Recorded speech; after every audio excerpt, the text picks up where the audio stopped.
welcome back. Let's do a quick electrical disconnect for a removable winch.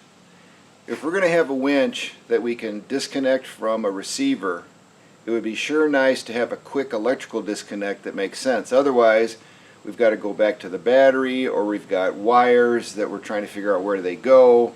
So a quick disconnect in a convenient location would be really a nice feature. The winch that we're going to use is a Badlands 2500, and it has a number of shortcomings, but I think it'll be useful, particularly if you put it on a lightweight vehicle such as a two-person RZR. Here's the sending and receiving box. Here are the two connections that are intended to go to the battery, so we're going to use this for our quick disconnect. And then this is the circuit breaker, but the circuit breaker is exposed on this, so I put some heat wrap, shrink wrap around it, and then silicone the insides to make this basically waterproof. So that's something you should consider doing to protect that circuit breaker. These are very nice quick connect, quick disconnect units. They are identical, and this is how they work.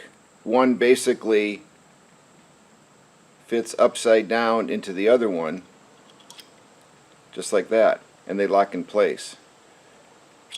Fantastic. What goes inside of these are these electrical contacts that can be either soldered in place or crimped.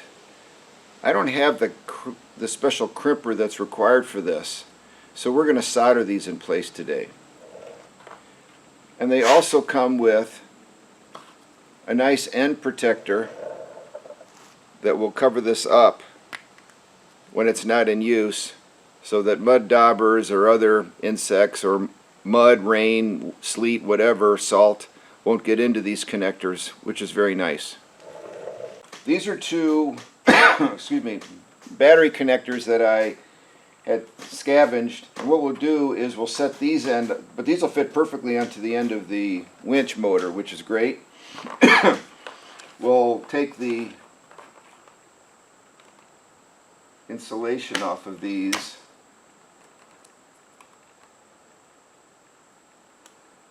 and see if we can strip these carefully. Don't want to cut my hand. And there we go. These are 10 gauge wire, so they're very heavy duty. I shortened these up so they would fit exactly into the wire perfectly. This one is a bit too long right now, so we'll take a bit of that off.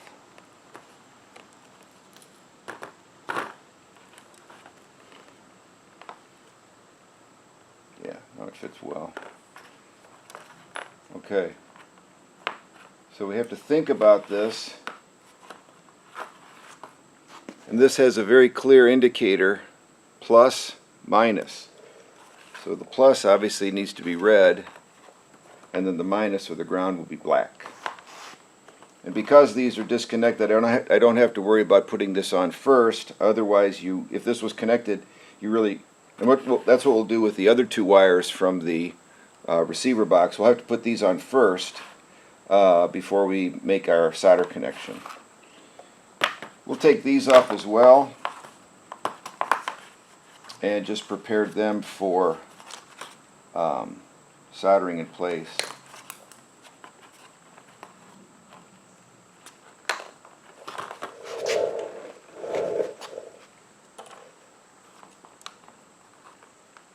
Maybe my wire strip will work on this one, we'll see.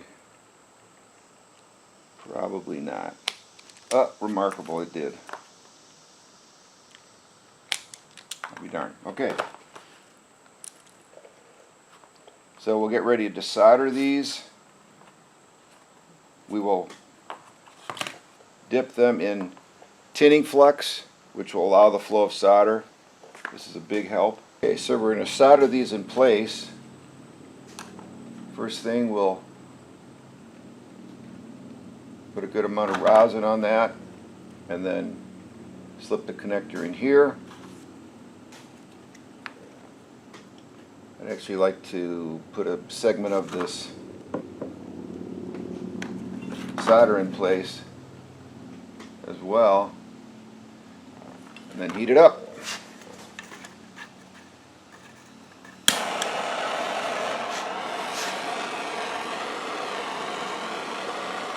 Having a vise hold the wire is really nice. I'm going to add a little extra solder as well. There goes the flux.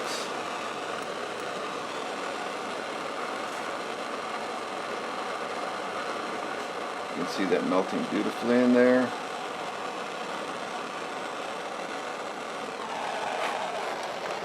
That is one good solder. So we'll just cool that with a little paper towel that's I put water in it. I cooled that off. Now we'll go with the second one.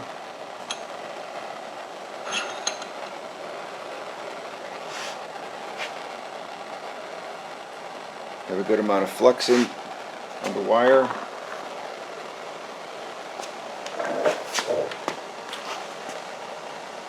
Put a little segment of solder in it.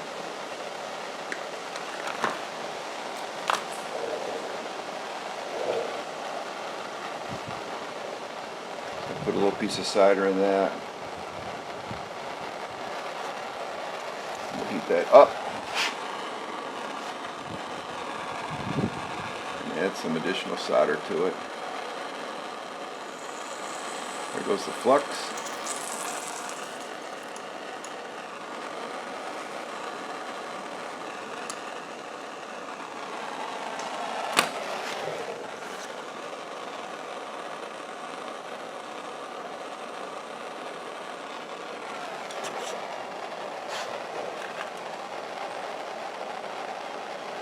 Fill that with solder. It's nice.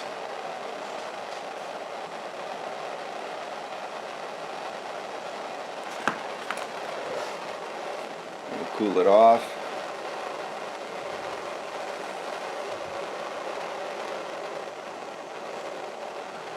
And because a little bit of this is exposed, I'm going to put a piece of shrink wrap on it, just for safety. So I'm going to go get that right now. So we've got some shrink wrap here.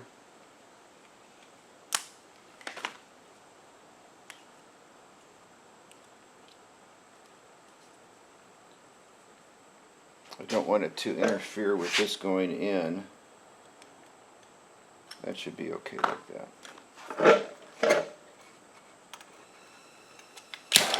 You can heat it like this or with a heat gun. This works pretty well, clearly. Look at that. There it is. So we'll do that to the other part.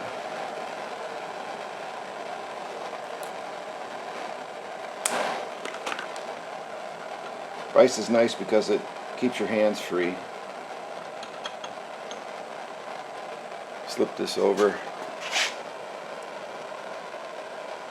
About like that. There it goes.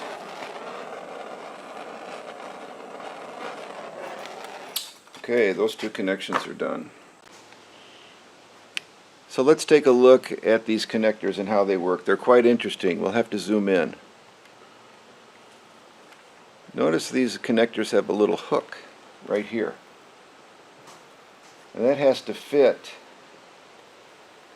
at the very end of this connector internally. So it hooks over the connector, goes in, slides in, and click over the connector, and we'll be able to see that.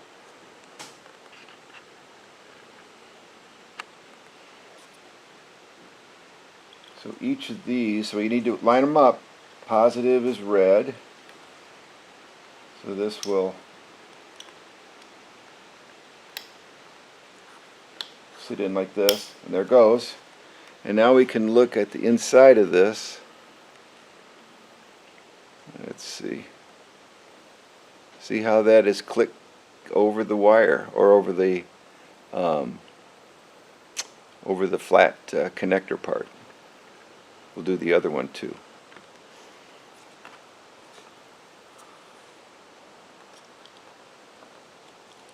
sure we have our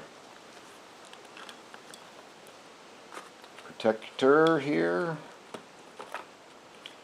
and then just push this in with the little hook facing down, so it goes over that flat place, and listen, there. So that is complete. That is done. And then you can see how this is nice. This protector will fit over that and keep out bugs, rain, dirt, salt, whatever. So you can see I've got the cables that will connect to the poles of the winch with the connector protection here, a little cover, and now we'll put these in. Again, keeping in mind red is plus. We'll just put that in till it clicks. There it goes. Back is negative, and there that goes. And watch how neatly these things go together. Exactly upside down. It's fantastic. So now we'll connect our leads back to the winch. So we have our quick connect now connected. We'll connect our positive to the red. Tighten that down. It is a 10mm nut, which is classic today. Negative goes to negative.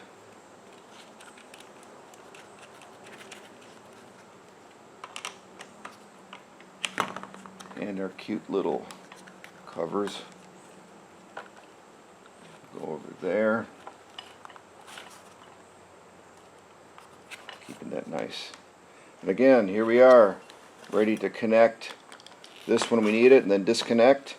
And this can be just carried wherever you wish. We're going to put it in the back of the RZR, and we'll take a look at what the final connection looks like in a second.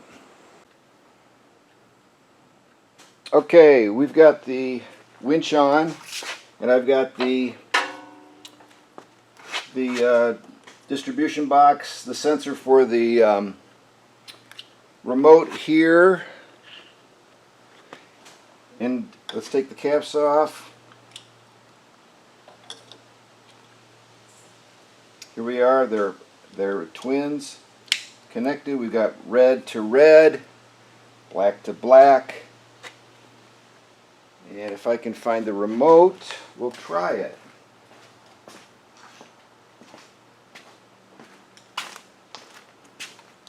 I'll be darned, look at that.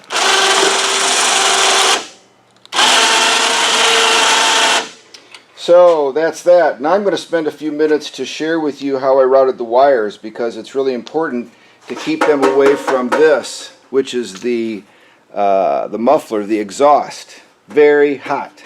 So we'll take a look in just a second. Okay, I'm going to hand hold this. So first thing I did was I drilled 2 holes in the receiver so that the junction box for the remote control is very close, and we'll just tie these up somewhere carefully. But under here, you gotta stay away from the muffler, so I put a zip tie here and then routed the lines inside, as you can see right here, coming underneath that, and then there's a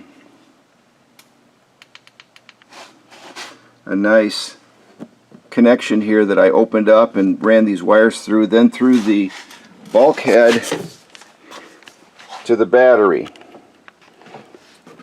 They're underneath here, and I ran the red wire into here. This also has a battery tender, and then the black wire here and a battery tender as well. So that job is complete. We now have a wireless remote successfully installed. I did take the rear fascia off to make it easier, and I hope that was helpful. Here's a small addendum to the video on the removable hitch installation. I took the wiring and I put it into the receiver, which is great for storage, and then I used the hitch pin just to hold it in place. Also, here's an interesting simple way to secure the winch. You can get these lockdowns. They fit into the holes in the rear area of the RZR, and as you tighten the bolt, it compresses the rubber inside here, and then you can put 4 of these in this area and put some straps around those to easily hold that in place. And with the hitch pin out, it won't be rattling around. So that's a good option. You might want to consider that. Thanks again.